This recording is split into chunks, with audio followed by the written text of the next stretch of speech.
Welcome to NTD Evening News. Our top story tonight, President Trump unveiling $90 billion in AI and energy investments for Pennsylvania.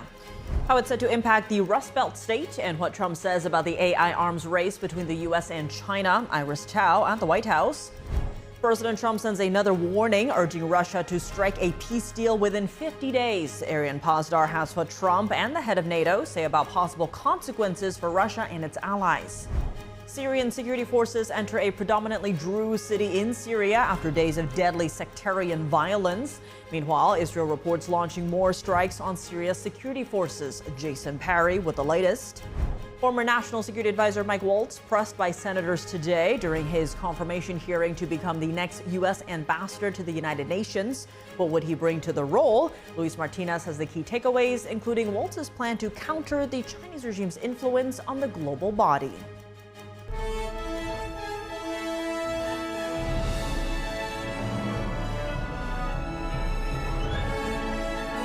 This is NTD Evening News, live from our global headquarters in New York City. Here's Tiffany Meyer. Good evening and thank you for joining us tonight. Visiting Pittsburgh today, President Trump announces billions in new investments to make Pennsylvania a leading AI hub. The president pushing for the U.S. to dominate the AI industry, vows to leave China far behind. Joining us now live is NTD's White House correspondent Iris Tao. Good evening, Iris. What is in the president's major announcement today? Good evening as well. President Trump traveling to Pittsburgh today, attending a major summit, announces that there will be a $90 billion new investment from the private sector now going into Pennsylvania's AI as well as energy sector. And President Trump, in making the announcement, says that the money will go into making the state from the old steel production region into a modern AI hub, which in turn helps the U.S. dominate in the AI industry. Watch. We're back in Pittsburgh to announce the largest package of investments in the history of the Commonwealth. Today, the Commonwealth is reclaiming its industrial heritage and taking its place at the forefront of the AI technological revolution. And specifically, companies like Blackstone as well as Google are now pledging tens of billions of dollars in new investments now going into Pennsylvania to build new data centers as well as energy generation infrastructure, which is needed to provide a huge amount of electricity needed to train those AI models. And some of the CEOs in attendance at the summit today, as well as Senator Dave McCormick, both emphasize that Pennsylvania has some unique advantages when it comes to that. For example, like having abundant natural gas resources as well as the base for nuclear power, in addition to tech universities in the state. And all that is in line with President Trump's push to boost energy production here in the U.S. Watch. Under the last year of Biden, China added 11 times as much power generation capacity. Under the Trump administration, America is getting back in the game, and we're going to actually be doing more than they do. And the new investments announced by President Trump today are also part of the Trump administration push to maintain the U.S. lead when it comes to the AI arms race with China. Specifically, Trump officials have revealed that while the U.S. maintains an edge in AI when it comes to hardware like chips and manufacturing, China is doing everything it can to try to gain advantage over the U.S., for example, by trying to circumvent some of the U.S.'s export controls as well as stealing U.S. intellectual property. But President Trump today vowing to fight with China when it comes to AI, says that the U.S. will always maintain this edge. Watch. We're going to be fighting them in a very friendly fashion. I heard somebody say before that we're going to try and catch China. We're not catching them, we're leading. I think they're going to be very far behind. Mark my words. And actually, since day one and returning to office, President Trump has made it a priority to win the AI arms race with China, for example, by signing executive orders to boost the AI industry here in the U.S., to make more data centers and infrastructure, as well as to boost, for example, nuclear power production, which is needed again for AI training. Back to you.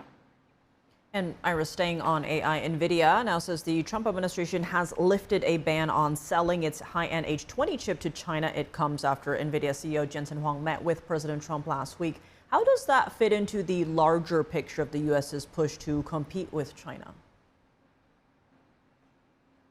Right, so that latest announcement certainly marks a shift from the recent pause by the Trump administration on preventing those chips from being sold to China. But now both the Trump administration as well as NVIDIA are arguing that, for example, these H20 chips are not as advanced. For example, they're downgraded, specifically designed for the Chinese market, ensuring that the best chips produced by NVIDIA are not sold and, of course, released to China, which could use it to compete with the U.S. and enhance its own military capabilities.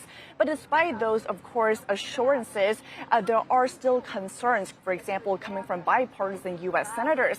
Ahead of Huang's upcoming trip to China, they are warning Huang officially to not meet with companies in China that are known for trying to exploit loopholes to circumvent U.S. export controls, because we know that China for years has been trying to exploit those loopholes and trying to gain an edge. And those senators are warning Huang not to meet with them and be careful not to release the really cutting-edge technology to the Chinese market. Back to you. All right, Iris, thanks for those updates. What will $90 billion mean for Pennsylvania's workers and for U.S. competitiveness in the AI industry? Hear insight and analysis from Pennsylvania State Representative Mike Armanini on NTD's Capital Report with Steve Lance. Tune in at 7 p.m. Eastern Time. President Trump sends another warning, urging Russia to strike a peace deal within 50 days. The head of NATO takes Trump's side, warning Russia's allies that there could be consequences for them as well. NTD's international correspondent Ariane Ponstar has more. Well, at the end of 50 days, if we don't have a deal, it's going to be too bad. President Trump warns Russia of consequences if Moscow doesn't strike a peace deal within 50 days. On Monday, Trump said if there's no deal, any country doing business with Russia will face 100% tariffs. On Tuesday, a reporter asked him whether Ukraine should ramp up its attacks to further increase pressure on Russia. Should Zelensky target Moscow or deeper into Russia? No, he shouldn't target Moscow. Trump's change in stance towards Russia comes after multiple failed peace efforts. The president now says he's disappointed in Russian President Vladimir Putin. But I'm disappointed in him. Bill, we had a deal done 4 times, and then you go home and you see he just attacked a nursing home or something in Kiev. I said, what the hell was that all about? Meanwhile, NATO chief Mark Rutte sends a strong message towards countries trading with Russia, naming China, India and Brazil. So I'm sure they don't know yet what hit them. This will take some time to sink in.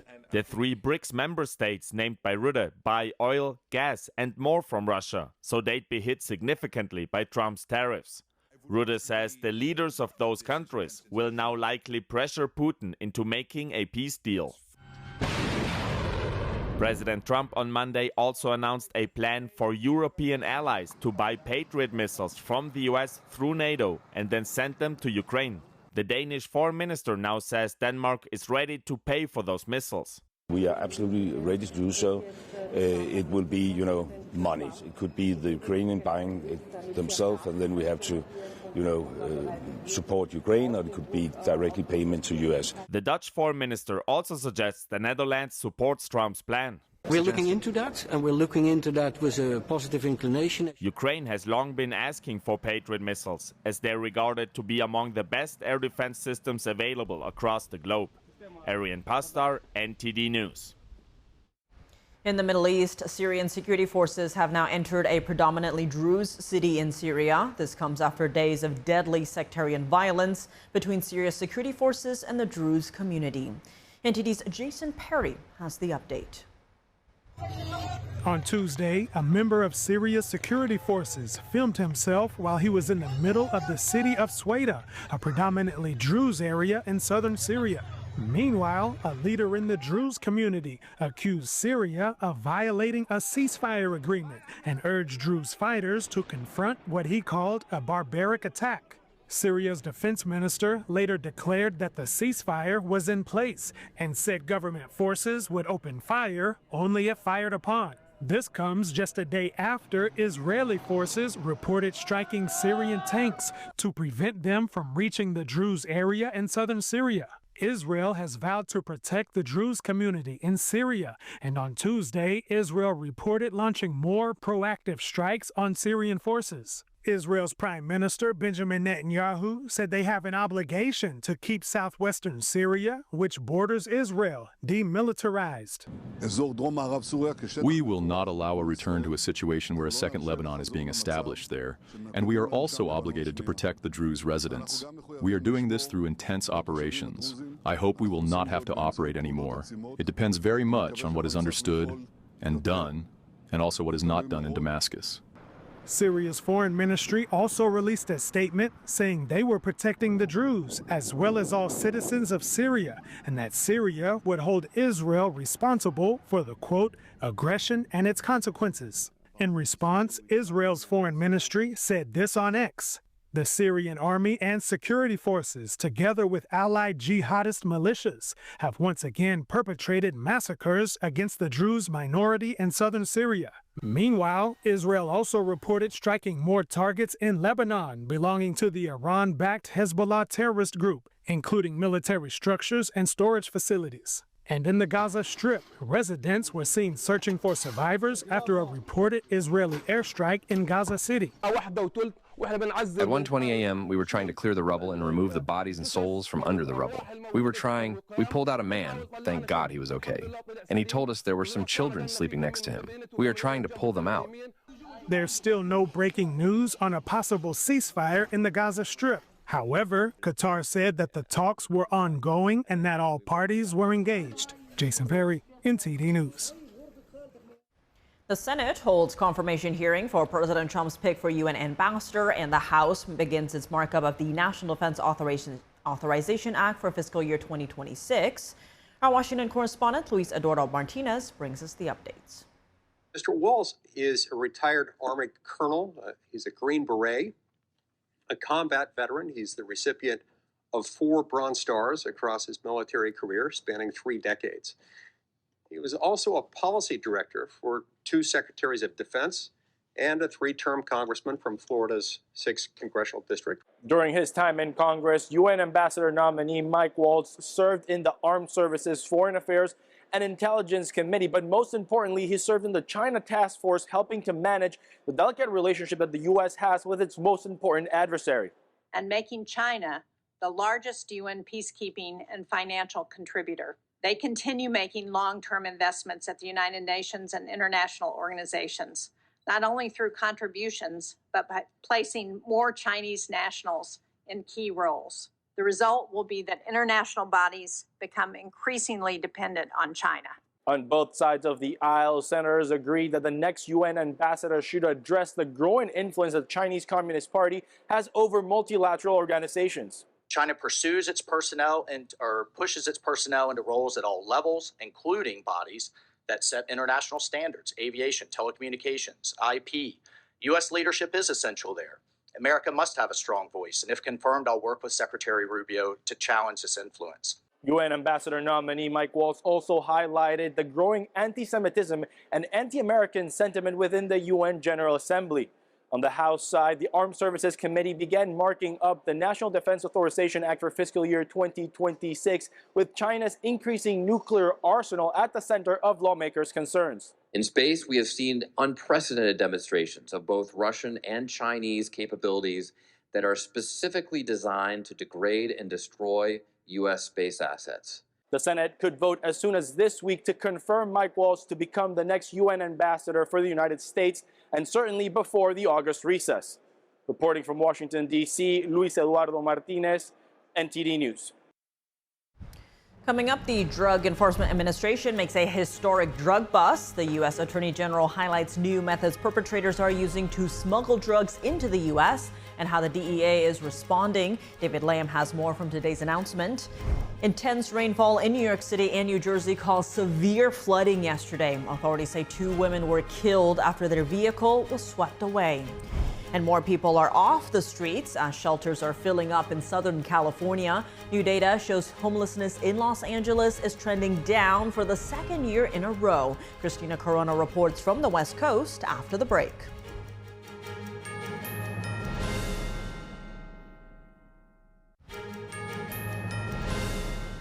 Welcome back. I'm Tiffany Meyer. A federal grand jury today indicted Vance Bolter, the man accused of killing former Minnesota House Speaker Melissa Hortman and her husband.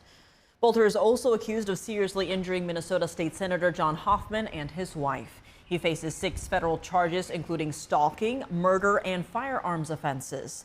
Acting U.S. Attorney Joseph Thompson said at least 2 of those charges carry the possibility for the death penalty. Authorities say Bolter possibly spent months planning the attacks. Thompson said Attorney General Pam Bondi will ultimately decide whether to seek the death penalty. The Justice Department and the Drug Enforcement Administration announcing a series of drug busts today in what U.S. Attorney General Pam Bondi is calling a historic success. Bondi also highlighted new ways that perpetrators are smuggling drugs into the U.S. and how the DEA is working to counter them. NTD's David Lamb reports. We're here today to announce the historic success through Operation Take Back America. We should remember why this work matters. U.S. Attorney General Pam Bondi gave an update today, saying it's been a successful few weeks for the DEA nationwide in combating drug cartels. The 4th of July weekend, DEA agents executed successful operations throughout this country. One in Columbia, South Carolina, where they seized 71 kilos of fentanyl and 20 kilos of methamphetamine. This is very near the University of South Carolina, where dealers, we all know, often target college kids. They put these drugs in pill forms to go after our kids.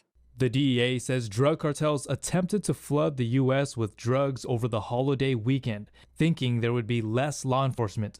According to Bondi, there was also a seizure in Fresno, California. 4 pounds of carfentanil disguised as real prescription pills. Carfentanil, we all know, is even stronger than fentanyl. They often call it the elephant tranquilizer. And it was carfentanil in prescription pills to look like oxycodone. Bondi said in many cases, illegal immigrants were doing the work of cartels. Just 2 weeks ago, the DEA arrested an illegal alien sitting in the front passenger seat of a trailer truck that contained over 700 pounds of methamphetamine. 700 pounds. Something else I hadn't seen? They are now putting methamphetamine in a pill form. First time we've seen that. According to the DOJ, the DEA has seized around 44 million fentanyl pills since January 20. Bondi said the government will target and prosecute criminals involved in drug trafficking, deeming them as violent criminals. David Lamb, NTD News. Intense rainfall in New York City caused severe flooding yesterday, sending water into a city subway station. In neighboring New Jersey, 2 women were killed when their car was swept away. NTD's Andrew Thomas has the latest. New York City's 28th Street station. Passenger video captured water gushing from the subway platform Monday night. Puddles began to seep into the car. Bronx resident Annie Minguez was on her way home. I left work at about 7:15. I work right across the street. So when I got here to the 28th Street station, water was already coming up. And so I walked 34th Street. When I got to 34th Street, the train was running. Minguez reached the 103rd Street station. She says she waited there for about 45 minutes before calling it quits. I ended up having to just take a cab home because that was the only option for me to get home last night. So I got home. It took me about 2.5 hours to get home last night. Across the Hudson River, 2 women died. New Jersey authorities said flash floods swept their car away overnight. Their deaths come just over a week after storms killed 3 on July 3rd. Video captured on Monday evening showed another vehicle go up in flames in North Plainfield. Drone footage showed floodwaters that overtook some areas in Somerset County. Andrew Thomas, NTD News. For the second year in a row, homelessness is down in Los Angeles. New data shows steady progress in the fight to get people off the streets and into housing. Christina Corona has the details. The 2025 point-in-time count conducted by the Los Angeles Homeless Services Authority shows a 4% drop in homelessness across LA County and a 3.4% decrease in the city. Street homelessness is down nearly 20%. in the last 2 years. The number of makeshift shelters, tents, cars, vans, and RVs declined for a second year in a row, and permanent housing placements are at an all-time high. Mayor Karen Bass, who declared a state of emergency on homelessness after taking office, says the most significant progress has been in moving people off the streets and into housing. Unsheltered homelessness fell nearly 10% countywide and nearly 8% in the city. The city of Los Angeles experienced an estimated 7.9% drop in unsheltered homelessness, and the sheltered population rose by 4.7%. Mayor Bass credits the Inside Safe program for helping thousands transition from tents to motels and housing. Since 2023, Los Angeles has seen a drop of over 17% in street homelessness, the biggest two-year decline since the count began in 2005. This lasting change was only possible because we chose to act with urgency, and we chose to reject the status quo, which has been leaving people on the street until housing was built. She says these results are more than data points. They represent thousands of human beings that are now inside, lives that have been saved, and neighborhoods that are beginning to heal. Over the past 8 years, LA County has spent nearly $2.5 billion on housing, rent help, and mental health services. However, in February, an estimated 47,413 people were living on the streets across the county, including 26,972 within the city limits. Even with recent progress, more than 72,000 people remain homeless in LA County, which is home to nearly 10 million residents and some of the state's highest housing costs. Officials say there is still much work to be done. Reporting from the city of El Monte, Christina Corona, NTD News. Coming up, the evolution of modern warfare. Lawmakers and industry leaders explain how the use of drones in warfare is changing national security threats here in the U.S. Sam Wong has the highlights from today's hearing. Layoffs at the State Department. Members of Congress probe the department's overhaul, made possible by a recent Supreme Court decision. Jack Bradley is on Capitol Hill. And in Canada, thousands gathered at Queen's Park and marched through downtown Toronto to mark 26 years of peaceful protests against the persecution of Falun Gong in China. We'll have that story for you after the break.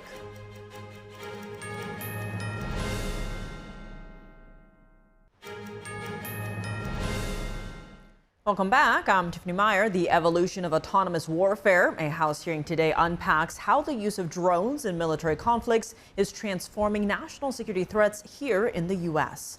NTD's Sam Wong has the details. The evolution of modern warfare, propelled by a portable, unmanned technology. Across battlefields around the world, drones are becoming a dominant force in combat. Their precision and capability can sometimes turn setbacks into victories. From Ukraine to the Middle East, our adversaries are deploying increasingly sophisticated drone capabilities that can be adapted by terrorists, lone actors, or state proxies within the United States.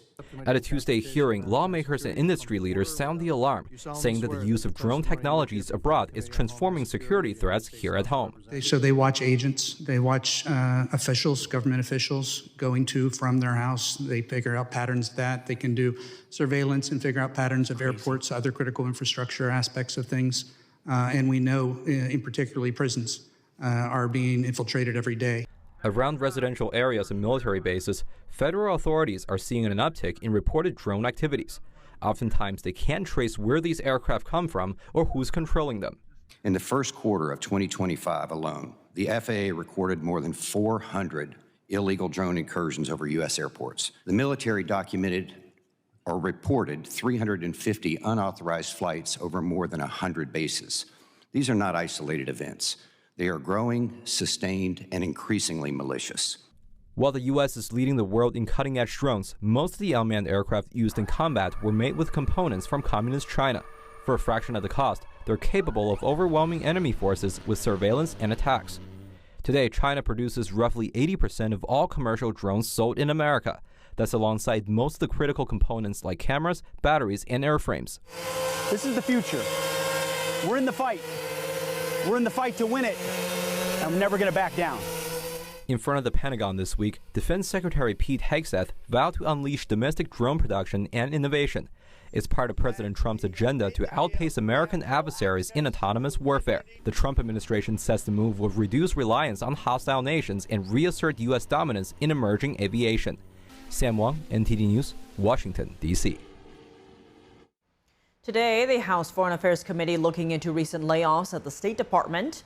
NTD's Washington correspondent Jack Bradley joins us live from Capitol Hill. Good evening, Jack. How are lawmakers reacting to the layoffs at the federal government's foreign affairs arm? Good evening, Tiffany. Well, it's a mixed bag. We have support from Republicans and very much against by Democrats on the committee. The State Department is carrying out a major overhaul at the department, including consolidating certain offices that they had under previous administrations and really getting rid of positions. On Friday, we saw many department employees go in with empty boxes and one with a shopping cart and coming out with those boxes filled and a shopping cart filled to the brim with belongings. Now, the cuts were made possible after a recent Supreme Court order last week, which allowed the Trump administration to carry out sweeping cuts in federal agencies and overhaul departments.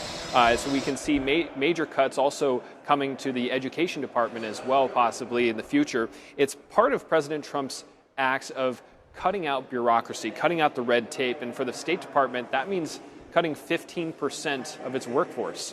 Many Republican members say that these cuts were necessary, as many of these initiatives that the State Department has been carrying throughout the years were not advancing the American interests and values. Take a look. And the funding of transgender job fairs and LGBTQ musicals and DEI operas and drag show tutorials. Our State Department should not be more concerned with promoting DEI and giving handouts to foreign NGOs than defending the interests of the American people.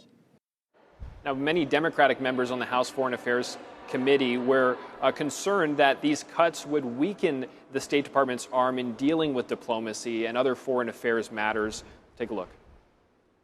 If we are serious about leading globally, we need a capable, strategic, and fully staffed diplomatic corps.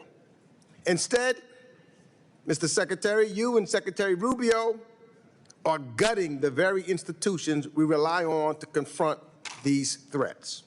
Just days ago, you fired more than 1,300 State Department employees. Now, among the many changes at the department, the State Department has taken over USAID and stripped it of its ability to give out foreign funding, which it was providing billions in funding to third world countries and other countries around the globe. And instead, it will be giving those countries assistance directly through its regional bureaus, so more consolidating those offices. Tiffany. And Jack, what is the State Department hoping to achieve with these mass layoffs? Well, they're hoping to re-emphasize a goal. That goal is trade over aid, meaning doing trade with these countries rather than just providing an endless supply of aid, in their words. That's as the Chinese Communist Party has moved into many of these countries, especially in Africa, in building their Belt and Road initiatives, in Latin America too. And that these Belt and Road initiatives are projects where the Chinese Communist Party partners with these countries, builds ports, dams, but many times they end up failing. And when they do succeed, they double as Chinese military installations. They have dual use. So we have the Chinese military at these ports and dams. And then you also have billions in debt from these countries that can never pay back the Chinese regime, ultimately giving it right back to the CCP. So we see the State Department having a new focus here on trading with these countries and building them up and being a more reliable partner as their hope. Take a look. Too often, we have funneled billions of dollars in assistance projects that host governments did not even want, and that led to no tangible benefit to the American people. Too often, we've tried to impose divisive ideologies on other countries, which have pushed away potential allies and partners into the hands of China, Russia, and others.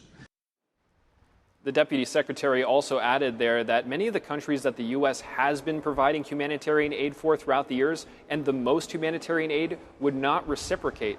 And he provided the example that sub-Saharan African countries were only voting with the U.S. on UN resolutions less than 30% of the time on critical resolutions. That's despite receiving billions from the U.S. taxpayer. Tiffany, back to you. All right, Jack, thanks for those updates.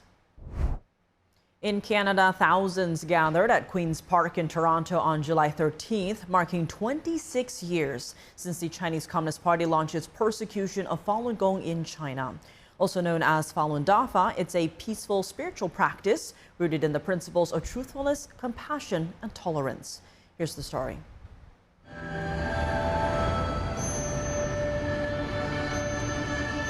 Today, we remember those lives that were lost. We honor those still detained, and we call on everyone to open your minds and think critically.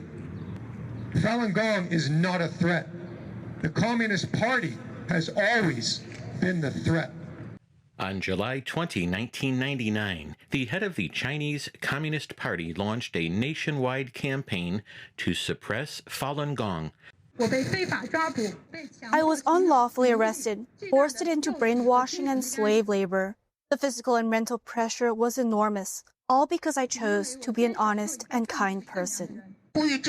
I call on the Chinese Communist Party to stop its brutal persecution of Falun Gong practitioners across China and around the world.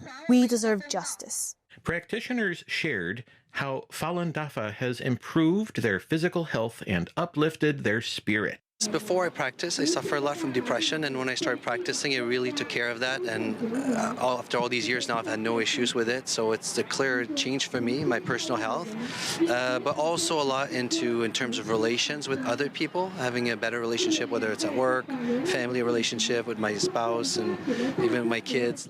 Being always truthful, having a mind of forbearance and compassion is really helping us on dealing with daily what we do on our work, what we interact with other people, what we do with neighbors, with everyone around.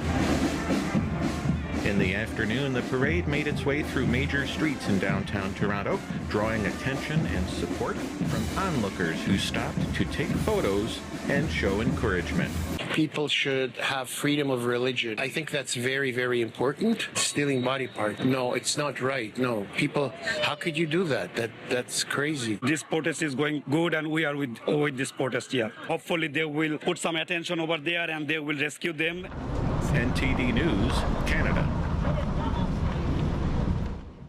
More than 1,000 people will gather in the nation's capital to call for an end to a deadly persecution of faith targeting millions.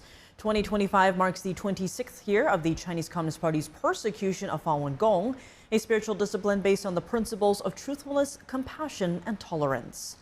Alongside human rights champions and many others, Falun Gong practitioners will hold a rally and parade calling for an end to the Chinese regime's campaign against freedom of belief. NTD's Carrie Dunstan, Fiona G will bring you the events live starting at 12 p.m. Eastern this Thursday only on NTD. Coming up, parents of vaccine-injured children tell their stories before the U.S. Senate. Jason Blair reports. And in the NFL, several historic deals reached with three of the league's biggest young stars. Dave Martin joins us to discuss when we return.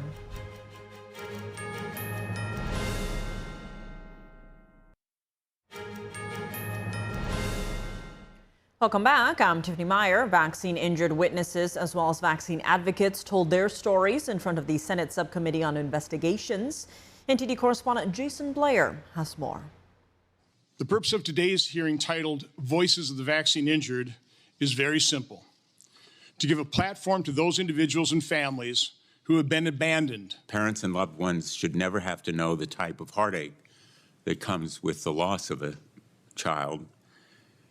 And it's a loss that was common, all too common, before vaccines were developed. Stories were told by several parents of vaccine-injured children, one person who was vaccine-injured himself, and two people whose family members died of the flu. After vaccination, my daughter developed new conditions, and Chris had an EKG, which came back normal, so we thought everything was okay. She continued with the shots, and 18 days after the third shot, she was found dead in her bed at college. How does a healthy young lady with no pre-existing conditions suddenly die in her bed? When Jessica and Emily and Amanda and Alana died, the flu vaccine was not recommended for their age group. Our families changed that. Vaccines save lives and keep people healthy. A vaccine could have saved my sister's life. After his fever, he very quickly and severely regressed. Not only does my son have autism, but he has also been diagnosed with mitochondrial dysfunction, tics, speech and language delays, non-organic sleep disorder, sensory integration dysfunction, ileitis, colitis, esophagitis, and whole body dyspraxia. Society does not want to acknowledge vaccine injury, period. Our story is not welcome in the news media, and social media completely censors us. Ranking member Blumenthal says there's a lot of inaccurate information surrounding vaccinations. There have been persistent falsehoods about vaccines continuing to harm our communities, and this misinformation is not only driving down vaccination rates, it's compromising research into the very harms that we need to prevent. Chairman Johnson says that trying to question vaccine safety and vaccine policy is challenging. The faith in vaccines and vaccination policy is protected with religious-like zeal, and those questioning them are viewed as apostates, dangerous apostates, more than deserving of the scorn, vilification, and retribution heaped upon them. Reporting in Washington, D.C., Jason Blair, NTD News.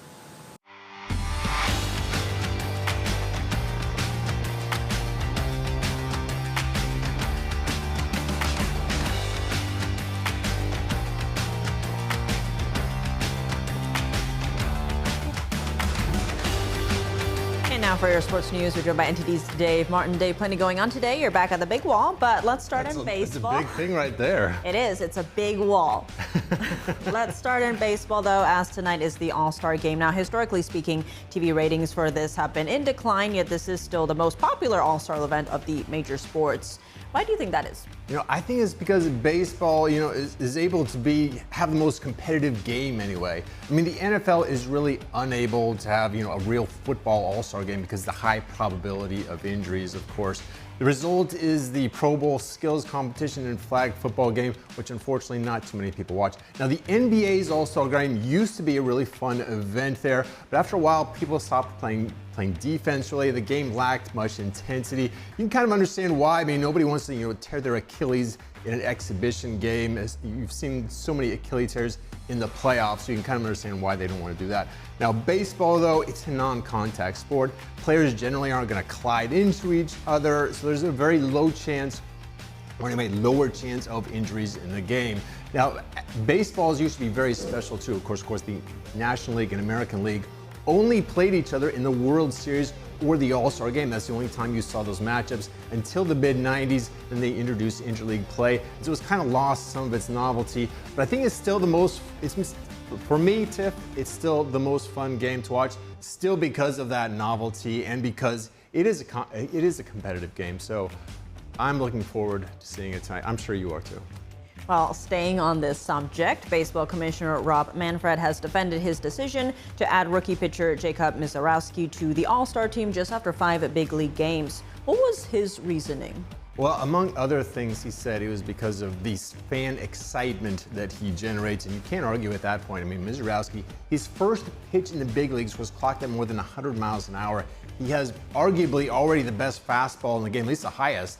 Among the average fastball rates, it's 99.5. That's the #1 among starters. His strikeout rate is #1 in baseball. If he had enough innings to qualify, he doesn't yet. I mean, his major league debut was just last month, and some players around the league who've been here for a while really weren't too thrilled that they were passed over for someone like that.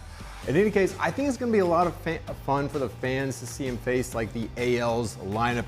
Although I gotta say, Tip, looking at the two lineups here, the National League's much more daunting. 1 through 9 starts out with Shohei Ohtani, ends with Pete Crow Armstrong, who is the probably top 5 right now on the MVP candidates. AL's lineup looking a little bit less imposing outside of Aaron Judge. I'm a little worried. I'm kind of an AL guy since I root for the Royals, root for the American League. Hopefully they still pull it out this year. But I was looking at the lineup. I was like, I don't recognize some of these players who are starters. So hopefully they can pull it out. But the NL's lineup, very daunting. All right, my opinion. So lots at stake for you. A lot of my pride here, Well, shifting gears to golf, the final major of the season, the Open Championship, is this week. Who are some of the favorites to win here? Well, certainly Rory McIlroy is up there. I mean, he won the Masters just a couple months ago here. Jon Rahm, Bryson DeChambeau, Xander Schauffele as well. But I think everyone's big favorite right now is going to be Scotty Scheffler. I mean, he's ranked #1 in the world. He's already won 3 events this year, including the PGA Championship. He's finished in the top 10 now in 10 straight events coming into this tournament. Let's actually listen to what he said about this tournament here. You know, what is the point? You're like, why do I want to win this tournament so bad? That's something that I wrestle with on a daily basis. It's like showing up at the Masters every year. It's like, why do I want to win this golf tournament so badly? Why do I want to win the Open Championship so badly? I don't know. Because if I win, it's going to be awesome for about 2 minutes. And then we're going to get to the next week, and it's going to be like, hey, you won 2 majors this year. How important is it for you to win the FedEx Cup playoffs? And it's just like, we're back here again, you know? So we really do. We work so hard for such little moments. And, you know, I'm kind of a sicko. I love putting in the work. I love being able to practice. I love getting out to live out my dreams. But at the end of the day, sometimes I just don't understand the point, you know, because I don't know if I'm making any sense or not, but... Well, Tiff, you know, Scheffler's never actually won the Open Championship. Maybe that'd be more like 3 minutes of fun for him. You never know. I actually kind of feel sorry for Scheffler. He's so dominant. It's like he's bored with life almost. Anyway, play starts this Thursday. It is in Royal Portrush in Northern Ireland. So you're going to have some early start times here on the East Coast. 1:30 in the morning on Thursday morning. So I'm sure you'll get up ready to watch that. Well, sounds like everyone has burnout. Well, looking at NFL news, your 2 favorite teams, the Jets and Chiefs, have reportedly agreed to several major extensions with a few star players. Yeah, yesterday the big news was that the Jets had signed wide receiver Garrett Wilson to a 4-year, $130 million extension. Now that average salary of $32.5 million is 5th in the league among wide receivers. Wilson, through 3 seasons, has had 3 1,000-yard seasons, but has not yet actually had a Pro Bowl or an All-Pro season yet. That could change very soon. Of course, he's not even 25 yet. Turns 25 soon. Now today, the Jets, the news was that they reportedly signed cornerback Sauce Gardner for a 4-year, $120 million deal. Now that is the highest among all cornerbacks. He would be #1 in the game. Now he's already had 2 Pro Bowls and 2 All-Pro selections here, and he's about the same age as Wilson, just about to turn 25. Meanwhile, the Chiefs, a 4-year, $94 million agreement with guard Trey Smith. Now Trey Smith has been here 4 years, made the Pro Bowl last year. He's only missed 1 game in those 4 years here. So a lot of money being handed out to players right now. I should have been an NFL player, Tiff. You know, look, these salaries are huge. I'm sure my back would have held up great in the NFL, by the way. Well, you know, different career paths. I'll go out on a limb and say the back probably isn't the only reason I'm there, but it's fun to think about it, you know? Well, this way you get to talk about it. You're right. So much better. I don't even get hit this way, right? I can somehow get injured without even getting hit. It's quite a skill there. All right. Well, we are glad to have you back standing. Yes. And thank you for offering to come pick me up in case I collapse in pain over here. It meant a lot to me. Well, Dave, as always, thanks for joining us. Thank you, Tiff. And that's all for today's news. For on-the-clock coverage, visit us at ntd.com/live or download our NTD app. Thanks for tuning in. I'm Tiffany Meyer. Good night.